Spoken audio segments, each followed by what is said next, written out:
This is my student support system. Keep watching, keep learning. Next हमारी unit है वो है कॉमन एलिमेंट्स ऑफ प्रेगनेंसी या common disorders of pregnancy. ठीक है, तो इसमें सबसे इम्पोर्टेंट आता है हमारे पास हाइपर एमेसिस ग्रेविड्रम। ठीक है ना, तो इसमें थ्योरी में एग्ज़ाम में आ सकता है और प्रैक्टिकली भी पूछ सकते हैं कि ये क्या है और क्या इसके लिए आप लोग नर्सिंग मैनेजमेंट करेंगे या मेडिकल मैनेजमेंट हो सकता है। ठीक है, छोटा सा टॉपिक है, मेनली आपको डेफिनेशन और क्लिनिकल मैनिफेस्टेशन थोड़े से आइडिया हो तो आप हाइपर एमेसिस ग्रेविड्रम को कंप्लीट कर सकते हैं। आप लोग आवाज़ नहीं करेंगे तो आवाज़ आएगी, है ना। ठीक है, तो हाइपर एमेसिस ग्रेविड्रम काफ़ी इम्पोर्टेंट टॉपिक है।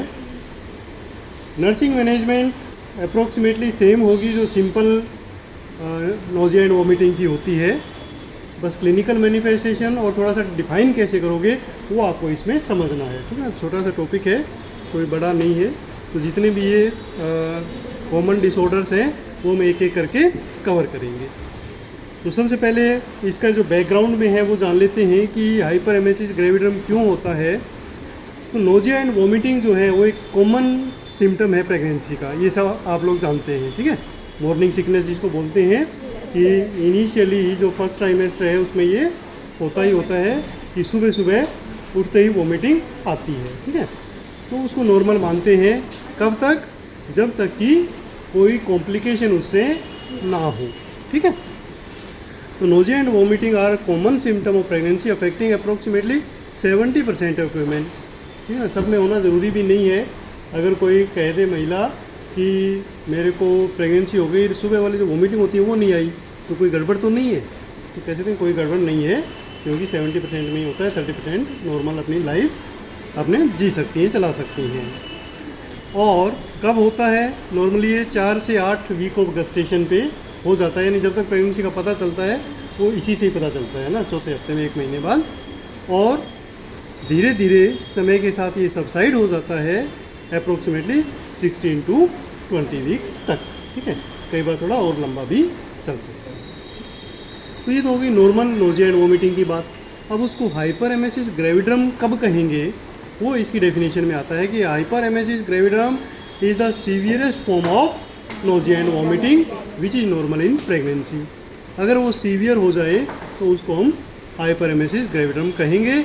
इसका भी एक इंसिडेंस माना गया है कि लगभग 3.5% पर 1000 प्रेगनेंसी में ये प्रॉब्लम हो जाती है। ठीक है ना, तो हाइपर एमेसिस ग्रेविड्रम या HG शॉर्ट फॉर्म इसको बोलते हैं, ये 3.5% पर 1000 पॉपुलेशन में है, प्रेगनेंसीज में है। चांस तो काफ़ी कम है, बट हो जाए तो बहुत प्रॉब्लम है। कुछ भी खाया पिया नहीं जाएगा, पिया भी नहीं जाएगा। ठीक है ना, जो भी पिया तुरंत वॉमिटिंग। ठीक है, and the women present with the history of vomiting that has led to weight loss and dehydration. कि वॉमिटिंग ऐसी हो गई है कि उससे उसका वेट लॉस हो गया है और डिहाइड्रेशन हो गई है। ठीक है, तो यहीं से ही डिफरेंस पता लगता है कि उसको नॉर्मल नोजिया वॉमिटिंग है या हाइपर एमेसिस ग्रेविड्रम है। ठीक है ना, डेफिनेशन में भी यही पॉइंट आते हैं कि अगर मान लो नोजिया वॉमिटिंग की लेडी आती है तो उससे हम पूछते हैं ठीक है आपका वज़न सही बढ़ रहा है, प्रेगनेंसी के हिसाब से जितना बढ़ रहा है? हाँ जी, वो तो बढ़ रहा है, तो इसका मतलब ठीक है, कोई HG नहीं है। ठीक है, बट बढ़ने की बजाय वज़न कम होना शुरू हो गया है। ठीक है, और देखने से ही ऐसी कंडीशन लग रही है कि उसको सीवियर डायरिया हो गया हो, मतलब डिहाइड्रेशन के सिम्टम यदि आते हैं तो फिर उसको HG का सोचना चाहिए कि हो सकता है इसको हाइपर एमेसिस ग्रेविड्रम हो गया हो। तो डिफाइन कैसे करेंगे? इसकी डेफिनेशन में ही यही चीज़ शो की गई है कि excessive vomiting during pregnancy leading to dehydration. ठीक है, electrolyte imbalance, ketosis and weight loss more than 5% of pre pregnancy weight. ठीक है ना, जो प्रेगनेंसी से पहले वेट था उससे 5% तक वेट कम हो गया है या इससे ज़्यादा कम हो गया है, बढ़ नहीं रहा है, और डिहाइड्रेशन वाले सारे सिम्टम आ रहे हैं, जैसे डिहाइड्रेशन हो गया, इलेक्ट्रोलाइट इम्बैलेंस हो गया, कीटोसिस हो गई, एक्सेट्रा। तो फिर उसका जो डायग्नोसिस है वो HG इन प्रेगनेंसी कहलाएगा। ठीक है, कारण क्या होते हैं? कारण वही हैं जो नॉर्मल नोजिया एंड वोमिटिंग के हैं। ठीक है ना, तो सबसे पहले आते हैं कॉजेज़ पर, जो मल्टीफैक्टोरल है, कोई एक स्पेसिफिक कारण नहीं है। इंक्रीज्ड HCG लेवल, तो HCG लेवल तो इंक्रीज होगा ही होगा प्रेगनेंसी में, और उसी से ही वोमिटिंग आती है। तो जब वो सीवियर हो जाए तब वो HG हो जाएगा, ठीक है ना। तो कारण एक तो ये है HCG लेवल वाला, और दूसरा एस्ट्रोजन और प्रोजेस्टेरोन लेवल का, तो वो भी नॉर्मल है, वो तो होगा ही होगा, है ना। इसके अलावा साइकोलॉजिकल फैक्टर भी काफ़ी प्रभाव डालता है, ठीक है। कैसे, यही हमें जब हमारा नर्सिंग मैनेजमेंट या मेडिकल मैनेजमेंट आएगा तो उसमें भी यही पॉइंट शो होंगे कि हमें ध्यान क्या रखना है। HCG लेवल का और एस्ट्रोजन लेवल का तो हम ध्यान नहीं रख सकते, क्योंकि वो तो बढ़ना ही है, उसको कम करना नहीं है। तो ध्यान किसका रखेंगे? स्ट्रेस एंड एंजाइटी का, ठीक है ना। तो स्ट्रेस और एंजाइटी भी एक इसका पॉजिटिव फैक्टर है, इसलिए हमें उसको रिड्यूस करने का प्रयास करना है। किसी भी तरीके का हो सकता है, इवन सिंपल ये हो सकता है कि मेरे को नोजिया वोमिटिंग क्यों हो रही है, वो स्ट्रेस उसकी नोजिया वोमिटिंग को इंक्रीज कर देगा, ठीक है। तो ये आप उसको साइकोलॉजिकल सपोर्ट दे के, बढ़िया हेल्थ एजुकेशन दे के कुछ हद तक कम कर सकते हैं। इसके अलावा एक इन्फेक्शन भी है, हेलिकोबैक्टर पाइलोरी बैक्टीरिया है, उसका यदि इन्फेक्शन है तो भी उसको HG हो सकता है। तो उसके लिए हमें उसका टेस्ट करवाएंगे तो पता लग जाएगा कि उसको इन्फेक्शन तो नहीं है, ठीक है। ये मुख्य कॉजेज हैं। इसके अलावा कुछ रिस्क फैक्टर भी हैं, ठीक है। क्या रिस्क फैक्टर हैं? फर्स्ट प्रेगनेंसी में HG होने के ज़्यादा चांस हैं, क्योंकि उसका एक्सपीरियंस पहला है, स्ट्रेस एंजाइटी ज़्यादा है, तो HG हो सकता है। इसके अलावा मल्टीपल गस्टेशन से क्या होगा कि जो हार्मोनल इनबैलेंस है वो ज़्यादा होता है और HG तक वो जा सकती है। मोलर प्रेगनेंसी, ठीक है ना, मोलर प्रेगनेंसी में भी ये देखा गया है कि HCG के लेवल काफ़ी ज़्यादा होते हैं नॉर्मल से भी, ठीक है। तो भी उसको क्या होगा? HG होगा। या हिस्ट्री ऑफ HG, प्रीवियस अगर प्रेगनेंसी में उसको HG है तो भी अब चांसेस रहेंगे, ठीक है। तो ये उसके क्या होंगे? हाई रिस्क होंगे HG के, ठीक है। मोलर प्रेगनेंसी एक्चुअली एक प्रकार का डिसऑर्डर है, आगे आप पढ़ेंगे जब प्रेगनेंसी डिसऑर्डर पढ़ने वाले हैं कि एक्चुअली वो प्रेगनेंसी नहीं होती है, ठीक है ना, फीटस नहीं होता है, मोल्स उसके अंदर होते हैं, ठीक है ना। उसके कारण हाइड्रेटेड मोल होता है, वो आगे आपके आएगा। तो उसके कारण बाकी सिम्टम प्रेगनेंसी जैसे होते हैं, बट ये एडिशनल हो जाता है, HG होता है। तो HG जिसको होता है नॉर्मली सबसे पहले ये टेस्ट करवाते हैं कि उसको मोलर प्रेगनेंसी तो नहीं है, ठीक है। तो वो प्रेगनेंसी नॉर्मल नहीं है, फीटस नहीं है, पेट में कुछ हो रही है ना। ओबेसिटी, अगर मोटापा है तो भी ये होगा, ठीक है। तो प्रेगनेंसी अगर वैसे आप जनरल हेल्थ एजुकेशन देते हैं, कोई न्यूली वेडिड है तो उसको ये बता सकते हैं कि फर्स्ट प्रेगनेंसी से पहले थोड़ा सा वेट सेट कर लेना, प्रेगनेंसी के बाद बढ़ना चाहिए, पहले नहीं बढ़ना चाहिए, ठीक है ना। ये थोड़ा सा उसको हेल्थ एजुकेशन आप दे सकते हैं। क्लिनिकल मैनिफेस्टेशन क्या होंगे? अभी जितना हमने स्टडी किया उससे काफ़ी तो आइडिया लग गया होगा कि एक तो इंक्रीज्ड वॉमिटिंग और नोजिया होगा, बहुत ज़्यादा वॉमिटिंग होगी। Inability to tolerate food and fluid, कोई भी खाना, कोई भी लिक्विड टॉलरेट नहीं कर पाएगी वो, ठीक है ना। इसके अलावा वेट लॉस होगा, जो 5% प्री प्रेगनेंसी से ज़्यादा वेट लॉस हो गया है ना, तो ये HG हम मानेंगे। साइंस ऑफ डिहाइड्रेशन जो हमने सारे पढ़े, dry mouth, low blood pressure, tachycardia, oliguria, वो सारे होंगे। क्यों? क्योंकि जो भी ले रहा है वो सारा का सारा वोमिटिंग के थ्रू निकल रहा है ना, तो डिहाइड्रेशन होना ही होना है। इलेक्ट्रोलाइट इम्बैलेंस हो जाएगा, इलेक्ट्रोलाइट इम्बैलेंस होने से मसल वीकनेस, कन्फ्यूज़न, ये सारे साइन सिम्टम हो सकते हैं।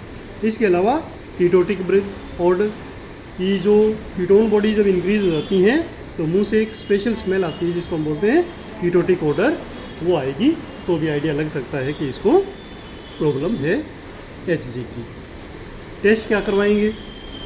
यूरिन एनालिसिस, जिसमें कीटोन बॉडीज़, कीटोन कितना आ रहा है, स्पेसिफिक ग्रेविटी कितनी है, इनकी जांच करवाएंगे। ब्लड टेस्ट में इलेक्ट्रोलाइट इम्बैलेंस इसमें हो रहा है तो सबसे पहले हम इलेक्ट्रोलाइट्स ही करवाएंगे, लीवर एंजाइम करवाएंगे, किडनी फंक्शन टेस्ट करवाएंगे और थायराइड फंक्शन टेस्ट करवाएंगे, ठीक है ना। इन तीनों को रूल आउट कर लेंगे, कोई प्रॉब्लम नहीं है या है। और फिर मेजर अल्ट्रासाउंड, ठीक है ना। अल्ट्रासाउंड से हमें मोलर प्रेगनेंसी का पता लग जाएगा, और अगर मल्टीपल गस्टेशन है तो भी पता लग जाएगा, ठीक है ना। मल्टीपल गस्टेशन मतलब अगर डबल बेबी है, ट्विंस हैं, तो भी HG होने के चांस रहते हैं। तो वो हमें किससे पता लग जाएगा? अल्ट्रासाउंड से। ठीक है। अब नेक्स्ट पॉइंट आता है कि कॉम्प्लिकेशन क्या हो सकते हैं। तो जैसे ही HG का आइडेंटिफिकेशन हो, आपको तुरंत ट्रीटमेंट के लिए उसको भेजना है, नहीं तो कॉम्प्लिकेशन हो सकती हैं। इफ़ लेफ्ट अनट्रीटेड, टाइम से हमने ट्रीटमेंट नहीं किया तो क्या होगा? कॉम्प्लिकेशन होंगी। सीवियर डिहाइड्रेशन हो जाएगा, और सीवियर डिहाइड्रेशन होगा तो क्या होगा? कैंडिडेट शॉक में चली जाएगी। ठीक है ना। तो हाइपोवॉल्यूमिक शॉक होगा। अब प्रेगनेंसी में शॉक में चली गई तो रिस्क है बच्चे के लिए भी और मदर के लिए भी, है ना। तो ये कॉम्प्लिकेशन है। इसके अलावा सीवियर इलेक्ट्रोलाइट इम्बैलेंस हो जाएगा, जिसमें एरिथमियाज हो जाएगा, मतलब हार्ट के ऊपर भी असर पड़ेगा और हार्ट का जो रिदम है वो गड़बड़ा जाएगा। इसके अलावा ब्रेन पे असर पड़ेगा। ठीक है ना। वर्निक एनसेफेलोपैथीज हो जाएंगी, किडनी पे असर पड़ेगा, रीनल फेलियर हो सकता है, और foetal growth retardation and pre term birth हो सकती है। ठीक है। तो ये कॉम्प्लिकेशन इसमें हो सकती है। तो HG का पता लगते ही तुरंत उसको ट्रीटमेंट के लिए भेजना है। ट्रीटमेंट में होगा क्या? पहले देख लेते हैं मेडिकल मैनेजमेंट, एंटी इमेटिक्स। ठीक है ना। सबसे पहले डॉक्टर जाते ही एंटी इमेटिक्स शुरू करेंगे, जिसमें ओनेंडोस्टेरोन, मेटाक्लोप्रोमाइड और प्रोमेथाजीन शामिल है। इनमें से कोई भी दे सकते हैं। विटामिन सप्लीमेंटेशन साथ साथ में चलेगा, स्पेशली थायामीन। ठीक है ना। विटामिन B1 उसको देना है। न्यूट्रिशनल सपोर्ट देंगे। अब न्यूट्रिशनल सपोर्ट उसका मुंह से खाने को बिल्कुल मन नहीं करेगा, तो नेजोगैस्ट्रिक ट्यूब डाल के या पैरेंटल न्यूट्रिशन IV फ्लूइड उसको देंगे। ठीक है ना। हॉस्पिटलाइजेशन ज़रूरी हो जाएगा यदि बिल्कुल भी वो ले नहीं पा रही है तो। ठीक है। हॉस्पिटलाइजेशन करेंगे। Intake output monitoring, IV fluid replacement. ठीक है ना। वो डिपेंड करेगा कि पोटेशियम वाला देना है या क्या देना है। जब हम ब्लड इलेक्ट्रोलाइट टेस्ट करवा लेंगे तो उसके हिसाब से उसका मैनेजमेंट चलता है। अब नर्सिंग केयर क्या देनी है, स्पेशल क्या ध्यान रखना है? जब पेशेंट एडमिट हो गया है तो हमें ये तो वाइटल साइंस कंटिन्यू मॉनिटर करनी है। क्यों करनी है? पेशेंट कभी भी शॉक में जा सकता है, तो कंटिन्यू उसकी मॉनिटरिंग करनी है। ब्लड प्रेशर, पल्स, टेम्परेचर सब, है ना। वेट चेक करना है, कितने और डाउन तो नहीं जा रही है। फ्लूइड बैलेंस कैसे चेक करोगे? इनटेक आउटपुट चार्ट मेंटेन करेंगे। ठीक है ना। फर्स्ट ईयर में किया ही होगा। अभी जब आप वार्ड में जाएंगे मिडवाइफरी में, तो उसमें आपको पता लगेगा कि सबका ही करना होता है वहाँ, तो है ना।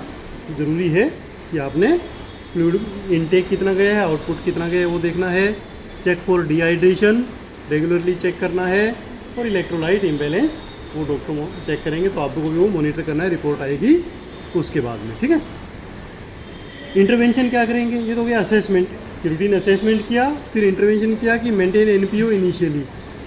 जैसे ही पेशेंट हॉस्पिटल में आएगा उसको NPO रखना होता है, क्योंकि इस कंडीशन में आई है कि कुछ भी उसको टॉलरेट ही नहीं होगा। ठीक है ना।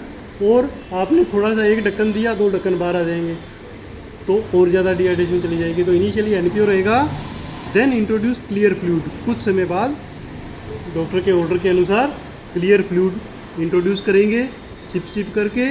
जब वो टॉलरेट होगा तो फिर लिक्विड डाइट इंक्रीज करेंगे, है ना। इसके अलावा IV फ्लूइड जो चल रहा होगा उसको मॉनिटर करना ही करना है। अच्छा, जब आप उसको खाना शुरू करवा देंगे तो उसमें एक विशेष ध्यान रखना होता है, avoid strong order and greasy foods. ठीक है ना। सिंपल ब्लेंड डाइट उसको देनी है, पहले क्लियर, फिर थोड़ी सी सेमी सॉलिड, बट उसमें कोई मिर्च मसाले नहीं। उसकी खुशबू से भी वोमिटिंग आ जाती है। ठीक है ना।